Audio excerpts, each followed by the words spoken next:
My name is Margaret Hale. I'm 65. And this morning, I polished the good silver because I wanted my house to sparkle when the people I love walked through the door. The lemon oil still softens my palms. I'm stirring a pot of marinara when my phone buzzes across the counter like a trapped fly. "Hey, Mom," my daughter says. Anna's voice is bright, practiced, the kind of cheer that sits on top of something colder. "Listen, about tonight." I lower the flame and wipe my hands on the striped towel I bought for birthdays, red for luck, white for fresh starts. The window over the sink shows a slice of ocean, calm as a held breath. "We're not coming," she says. "Don't be upset. It's just, we did something big." A laugh, tight as a knot. "We bought a ring for Miles's mom.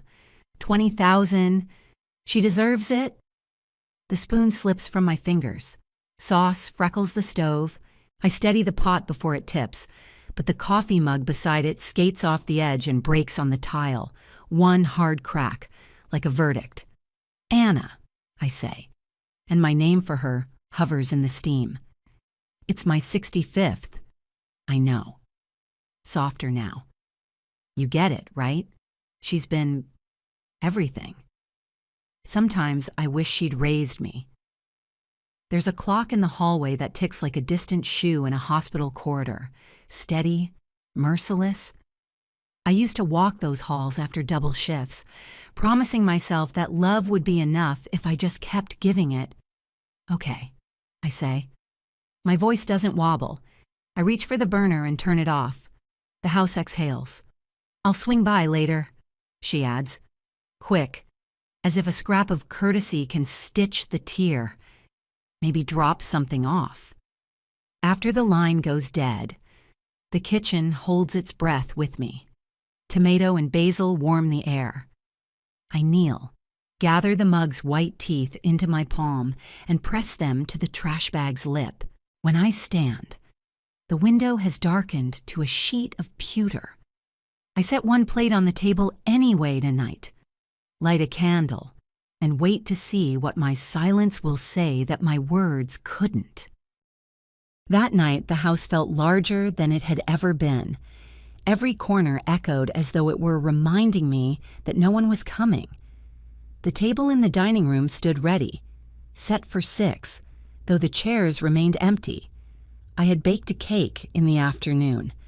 Simple chocolate with buttercream, the kind Anna used to smear across her cheeks when she was little. The candles stayed upright, their wicks untouched. I kept staring at them, foolishly waiting for a chorus of "Happy Birthday" that I already knew would never arrive. I walked from room to room, carrying a glass of red wine I barely sipped. The silence had weight. It pressed against my chest harder than any night shift at the hospital ever had. In those long years as a nurse, when I stumbled home at dawn and collapsed on the sofa, still wearing scrubs, I told myself it was worth it. Anna's tuition was covered, her violin lessons paid, her future kept open. I had sacrificed birthdays before, but never like this. Never because she chose someone else's mother over me. I sat at the table and traced the frosting's ridges with the back of a fork. The sweetness clung to the metal, but I couldn't bring myself to taste it. My stomach had turned against me. Somewhere beyond the sliding glass doors, the ocean whispered in its patient rhythm, as though mocking my stillness. The phone sat face down beside the untouched cake. I half expected it to light up, for Anna to reconsider, to burst through the door with laughter and apologies. Instead, it stayed dark. Midnight crept closer. I blew out the candles myself, smoke curling like questions I had no answers for. I gathered the plates back into the cupboard, one by one, and the clink of porcelain was the only sound marking the end of my birthday.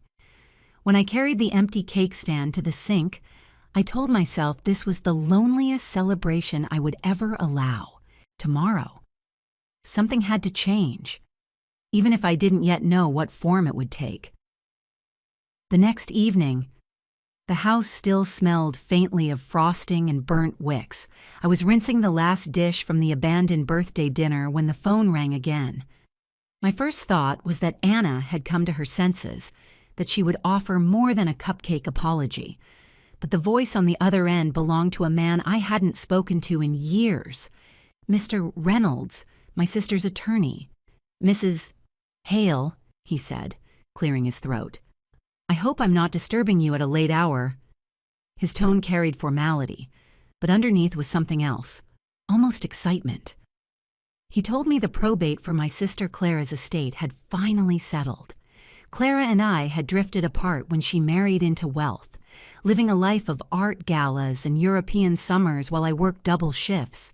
Still, she had remembered me. Mr. Reynolds explained that she had left me her beachside property in Santa Monica, a sprawling home that sounded more dream than memory, and a trust fund that would pay me $40,000 each month for as long as I lived. I gripped the edge of the counter, my knuckles whitening. The faucet ran, spilling water onto a dish until it overflowed, but I couldn't move to stop it. He repeated the figures, the details of the trust, the address of the property. Each word felt like it belonged to someone else's story, not mine. When I finally hung up, my body trembled with a cocktail of disbelief and fear. I wasn't thinking about yachts or diamonds, or even the relief of never working again. What pressed against me hardest was the thought that, for the first time, I had power that couldn't be dismissed or overlooked. As if on cue, the doorbell rang. I wiped my hands on the same striped towel from the day before and opened the door. There stood Anna, holding a single cupcake in a plastic container, her smile too bright, too rehearsed. Behind her, the night air carried the sound of waves, steady and unstoppable, just like the change already rolling toward us. The porch light threw a pale glow over Anna's face, and for the first time I noticed how restless her eyes were. She thrust the cupcake forward like a peace offering, a candle already pressed into its frosting. "Happy birthday, Mom," she said, her voice sugar-sweet but frayed around the edges. I stepped aside and let her in. The kitchen was still warm from the call I had just finished. Though she didn't yet know how drastically my world had shifted, she set the cupcake on the counter and tried to laugh, a little too loudly, as if noise could fill the space left empty the night before. Then her phone buzzed in her purse. She glanced at the screen, and her smile flickered. Curiosity pricked me. But before I could ask, she caught sight of the envelope on the table, the one with the attorney's letter. Her hand hovered near it, her brows knitting. "What's this?" she asked. I answered simply, "It's about Aunt Clara's estate, the house in Santa Monica, the trust fund." I kept my tone level, but the words seemed to thrum through the room like a low drumbeat. Her eyes widened, then darted back to me. "Wait, you mean you inherited all that? The house on Ocean View Drive?" I nodded once. Silence stretched between us, heavy and sharp. For years, I had been the one reaching, giving, making do. Now, for the first time, she looked at me as though I held the upper hand. She opened her mouth to say something, then closed it. Her cheeks colored, and she reached for the cupcake again, as though that small gesture could undo everything. I picked up the towel from the counter and folded it carefully. "Anna," I said quietly, "thank you for coming by, but I think you should go for tonight. We'll talk another time." Her lips parted in protest, but the words never came. She gathered her purse, and when the door shut behind her, the house no longer echoed with emptiness. It pulsed with the unfamiliar weight of choice, and I knew nothing between us would be the same again. 2 weeks later, I stood on the balcony of the Santa Monica house, the sea breeze lifting the hair from my temples. The home didn't feel like a prize so much as a reset button. Its whitewashed walls and wide windows bore none of my past struggles. Here, The ocean's rhythm became my own, steady and unhurried. The first night I slept there, I woke before dawn and walked barefoot across the cool hardwood floors. I brewed coffee in the oversized kitchen, marveling at how quiet contentment could be. For decades, every morning had begun with alarms and schedules, with rushing to catch buses or clock in at the hospital. Now, the day unfolded without command. I began volunteering at the local library, reading picture books to children whose parents worked late shifts. Their little hands tugged at my sleeve, their questions tumbling over each other. I felt a tenderness I thought had gone dormant, and it filled a part of me that had gone hollow on my birthday night. I also started a modest scholarship fund at the community college for nursing students. Each check I signed reminded me of who I had once been and how far that persistence had carried me. Yet even as the waves steadied me, the hollow echo of Anna's voice lingered. I would catch myself setting 2 plates instead of 1, imagining her across from me. I would wonder if she ever thought about the words she had spoken, wishing another woman had raised her. One evening, as I closed a children's book and watched the last family leave the library, I realized something. My life no longer revolved around being chosen or rejected. For the first time, I was choosing myself. Still, a quiet ache threaded through the contentment. Love for a child doesn't dissolve. It waits, patient and bruised, for a chance to be honored again. That night, I stood on the balcony, the horizon painted in twilight, and whispered to the wind, "I'm not done being a mother, but I'll never be invisible again." I hadn't expected to see her there. One late afternoon, as the sky turned copper and the waves hissed against the sand, a sleek black car pulled into the driveway. From it stepped Diana Whitmore, Anna's mother-in-law, the woman for whom the $20,000 ring had been purchased. She wore pearls even in daylight, her posture rigid, her gaze sharp as glass. "Margaret," she greeted, her voice low and commanding. I thought it was time we spoke. I led her onto the patio overlooking the beach. She studied the horizon before turning to me, eyes narrowing as though measuring the house itself. "This place suits you. I imagine Anna must be surprised." Her words dripped with something more than curiosity. They carried the weight of competition, as if she had been dethroned by my sudden inheritance.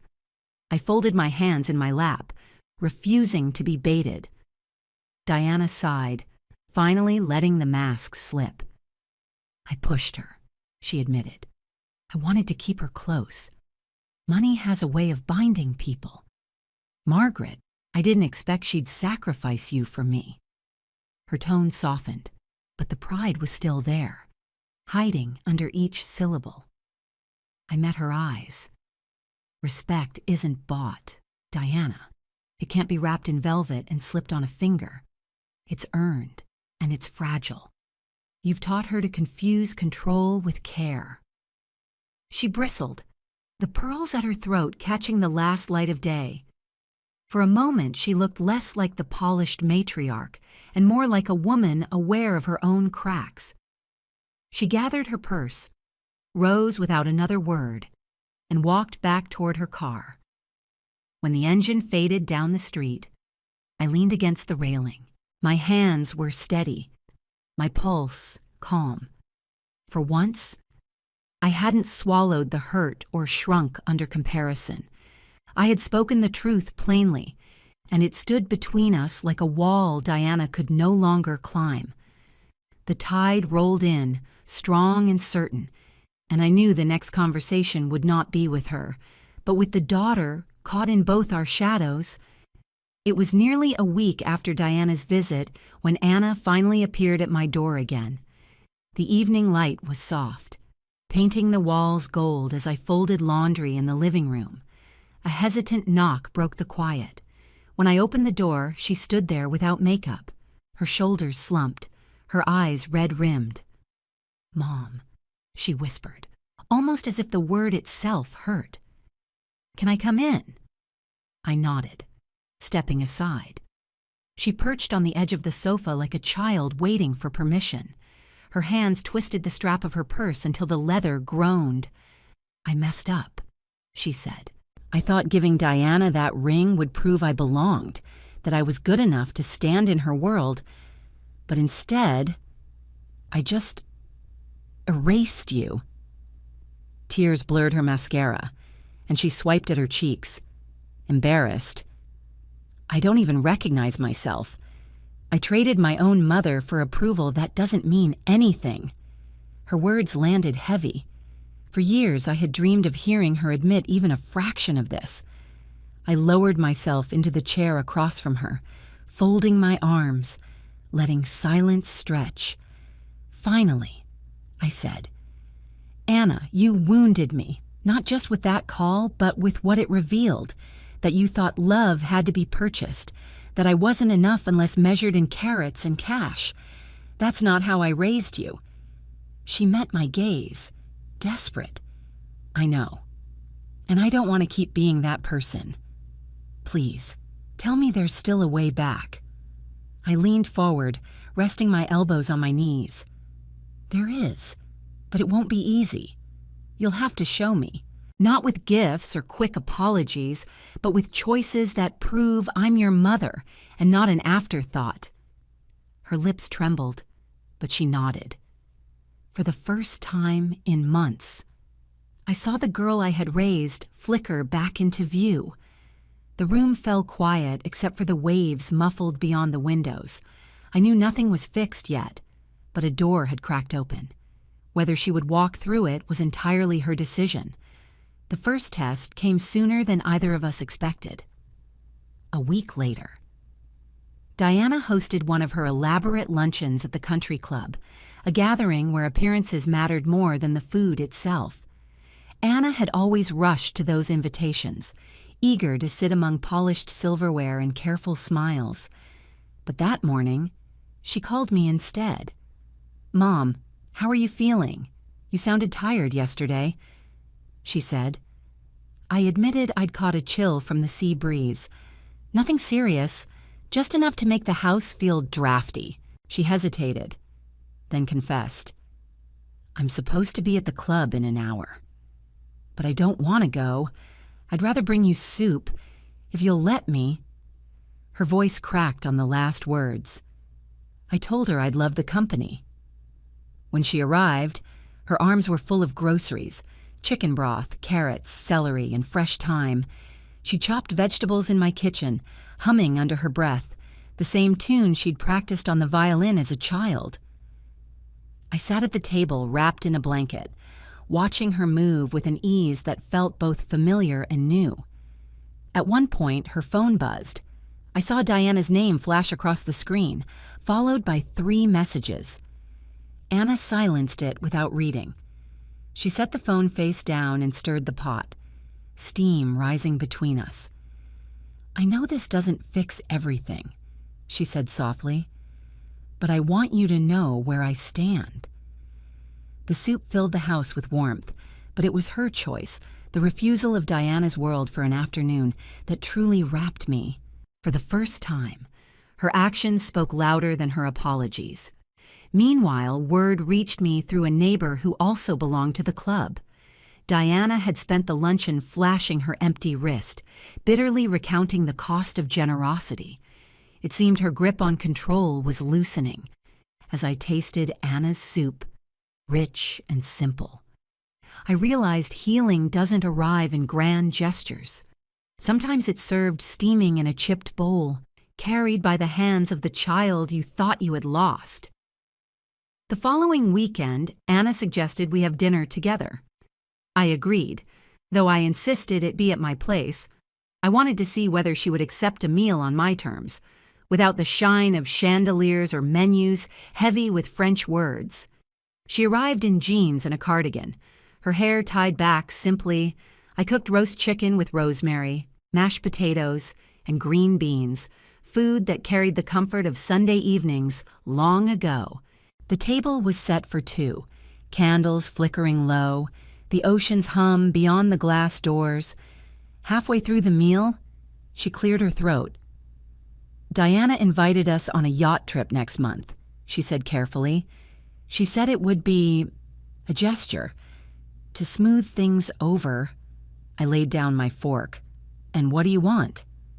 Anna stared at her plate, then met my eyes. Part of me thought it might make everything easier if I went, but the truth is, I don't want more jewelry or boat rides. I just want things to be right with you. Her honesty cut through me. For years, I had longed for her to speak in her own voice rather than echoing Diana's. I reached for my glass of water, steadying myself. "Then let's be clear. I don't need smoothing over. I don't need diamonds or yachts. What I need is presence, respect, and truth. Can you give me that?" She nodded, tears bright in her eyes. And when her phone buzzed on the table, Diana's name glowing against the screen, she pressed the button and silenced it. The act was small, but it landed like thunder. For the first time in months, I exhaled without bitterness. I felt the walls of mistrust crack just enough for light to slip through.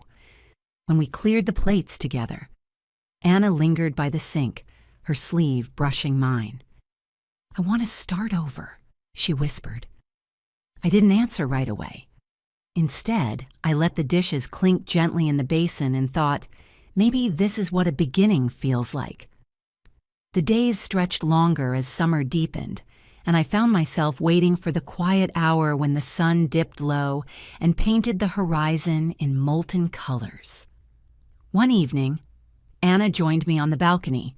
She carried 2 mugs of tea, setting one beside me before sinking into the chair across from mine. The ocean below thundered, each wave crashing in rhythm with my heartbeat. For a while, neither of us spoke. The silence wasn't heavy like it used to be. It felt like an empty canvas, waiting. Finally, Anna broke it. "I don't need that ring," she said, her voice trembling. "It didn't mean love. It was just proof I was chasing, proof I never needed. What I need is you, Mom." Her words pierced deeper than the sting of her earlier betrayal. I stared out at the endless water, blinking back tears that had waited too long to fall. She leaned forward, desperate. "I can't erase what I did, but I can change who I am, if you'll let me." I reached across the small table, laying my hand over hers. Her skin was warm, pulsing with the same blood I had once carried inside me. The ocean roared beneath us, like an audience too vast to ignore. "You hurt me, Anna," I said softly, "but you are still my daughter. Love doesn't vanish. It bends, it bruises, but it waits for the chance to be honored again. Don't waste that chance." She nodded quickly, tears slipping down her cheeks. For the first time in years, I saw her stripped of pretense. No pearls, no polish, just the girl I raised standing raw before me. We sat together as the sky bled into night, holding hands while the waves swallowed the sun. It wasn't forgiveness wrapped in ribbon, nor a full repair of what was broken. It was something quieter, sturdier, a bridge beginning to form over water that had nearly drowned us both. Autumn arrived with cooler nights, and I decided it was time to open my doors again. Not for grandeur, not for spectacle, but for something honest. I invited a few neighbors from the library, 2 of the students I sponsored at the community college, and of course, Anna. The dining room glowed with candlelight, the smell of roasted chicken and apple pie drifting through the air. Anna came early to help set the table. She moved quietly, placing forks and glasses with a care that reminded me of when she was little, tugging at my sleeve to show me she could help like a grown-up. This time, she didn't need to announce it. Her actions said enough. When the guests arrived, the house filled with laughter that bounced warmly off the walls. Anna slipped a small box into my hands before dessert. Inside was a simple silver ring, engraved with tiny letters, "For the woman who raised me." My breath caught, not from the gift's value, but from its truth. Later, as the evening wound down, a letter was delivered. It was from Diana. Her handwriting was neat, almost fragile. She wrote that she had begun therapy, that she recognized the harm she had caused by measuring worth in jewels and appearances. She asked for the chance to be better, not as a rival, but as a person. I folded the letter and set it aside. It wasn't absolution, but it was a step. As I stood in the doorway saying goodnight to my guests, Anna lingered by my side. She squeezed my hand once, firmly, as though anchoring herself to me. For the first time in a long while, I felt a birthday wish fulfilled, not in riches or recognition, but in the steady hum of belonging that carried us into the night. In the weeks that followed, the house by the ocean became more than an inheritance. It became a mirror. Each morning, as the tide swept in and out, I thought of the years I had measured my worth in the eyes of others, my patients, my colleagues, and most painfully, my own daughter. I had given until my hands were raw, believing love required endless sacrifice. What I had never learned until now was that love also requires boundaries, the quiet insistence that we deserve respect. Anna came by often, not with jewelry or grand gestures, but with small acts that stitched us back together. She watered the flowers on the balcony, helped me carry groceries, and sometimes just sat with me as we listened to the sea. I no longer looked for perfection in her. Instead, I looked for effort, and for the first time in years, I saw it shining through. Diana's letter stayed folded in my desk drawer. I didn't rush to respond, but I held on to it, a reminder that even those who live behind polished walls can recognize their cracks. Whether or not she changed was not mine to control. What mattered was that I no longer allowed her shadow to define my place in Anna's life. On my 66th birthday, I set the table again, this time with no fear of empty chairs. The laughter of neighbors and students filled the air. Anna by my side, steady and present. I realized then that healing had not erased the pain of that night a year earlier, but it had transformed it into something I could stand on, a foundation built not on apology alone, but on growth. When I blew out the candles, I didn't make a wish. I didn't need to. The lesson had already settled inside me. A mother's worth is not measured by what she gives away, but by the dignity she chooses to keep. Thank you for watching. If you enjoy these family drama and revenge stories, please subscribe and join me for more every day.